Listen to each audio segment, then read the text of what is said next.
नमस्कार, मैं हूँ डॉक्टर अजय भांबी और मैं बताने जा रहा हूँ अप्रैल महीने 2026 का आपका भविष्यफल। मीन यानी पाइसेस, आपकी राशि से इस माह ग्रह स्थिति बहुत अच्छी नहीं है, क्योंकि मंगल की स्थिति भी अच्छी नहीं है, सूर्य की स्थिति भी अच्छी नहीं है।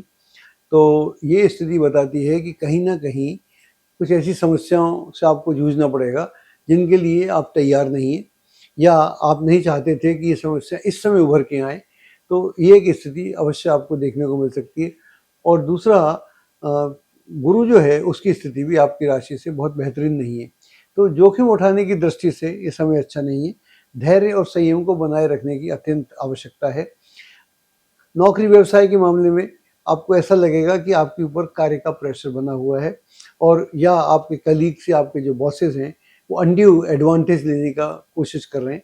ऐसी स्थिति में मन में खिन्नता होती है और आदमी कुछ भी करने को तैयार हो जाता है। और जब ग्रह स्थिति भी थोड़ी सी नेगेटिव हो तो आदमी का अपना भी विस्फोट होने को होता है। तो ऐसी अवस्था में हमारा सुझाव यह है कि ऐसी स्थिति में धैर्य और संयम को बनाए रखना आपके लिए तात्कालिक रूप से अच्छा है। इसका मतलब ये नहीं कि आप बिल्कुल दब के रहें, लेकिन अगर आप संयम से काम लेंगे तो मैं समझता हूँ ये समय आसानी से गुजर जाएगा। और दूसरा एक और मसला होता है कि जो पूंजी निवेश होता है, कई बार हमको बड़ी ऐसी स्थितियाँ आती हैं कि ये लोन ले लो या ये इन्वेस्ट कर दो, और हम भी उत्साह में आकर इन्वेस्ट कर देते हैं। तो ऐसा करने से फिर आपको हानि हो सकती है। तो अगर आप ऐसा कुछ करने जा रहे हैं तो आपको पहले से ठीक से जांच पड़ताल करना चाहिए।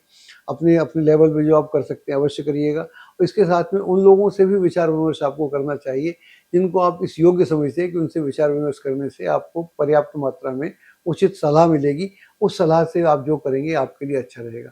और रिस्क लेने की दृष्टि से समय अच्छा नहीं है। अपने धैर्य और संयम को बनाए रखने की आवश्यकता है। और एक नया माहौल, ऐसी स्थिति में अगर आप ध्यान करते हैं तो अपने ध्यान को बढ़ाना चाहिए, इंटेंसिफाई करना चाहिए।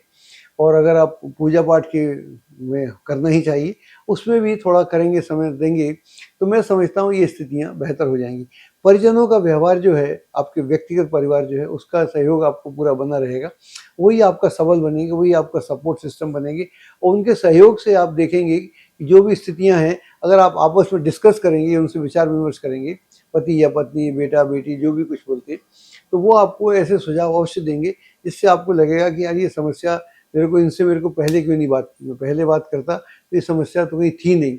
इस तरह से करके थोड़ा ध्यान रखें। और थोड़ा स्वास्थ्य के प्रति विचिंता नहीं करना चाहिए, लेकिन स्वास्थ्य पर ध्यान अवश्य रखना चाहिए। तो इसका मतलब खान पान पे ध्यान रखें, या जो भी आप वाहन चलाते समय ध्यान रखें। और धन संबंधी मामलों में धन लेने से पहले सोचने की आवश्यकता है। अगर आप ऋण ले रहे हैं या धन ले रहे हैं तो आप ध्यान रखिएगा कि आपको लेना चाहिए या नहीं लेना चाहिए। किस योजना पे आप खर्च कर रहे हैं उस पर आपको पुनर्विचार करने की आवश्यकता है। ऐसा आप करेंगे तो अच्छा रहेगा। हाँ, कार्यवश अवश्य यात्राएं होंगी। ये यात्राएं आपके लिए लाभदायक रहेंगी। इन यात्राओं से आपको पर्याप्त मात्रा में सुकून भी प्राप्त होगा, शांति प्राप्त होगी। और इन यात्राओं के परिणाम वर्तमान में तो कम अच्छे होंगे, लेकिन भविष्य में जाकर बहुत अच्छे होंगे। कुल मिलाकर कुछ ऐसे मित्र भी रहेंगे, शुभचिंतक रहेंगे, जो समय समय पर आपको साथ देते रहेंगे, आपका सहयोग देते रहेंगे, आपका मनोबल बढ़ाते रहेंगे। कुल मिलाकर स्थितियाँ थोड़ी सी डामाडोल हैं, लेकिन उसी में से आप देखेंगे रास्ता निकल के आ रहा है। जो रास्ता निकलेगा वो बहुत ही सुंदर और सुहावना होगा।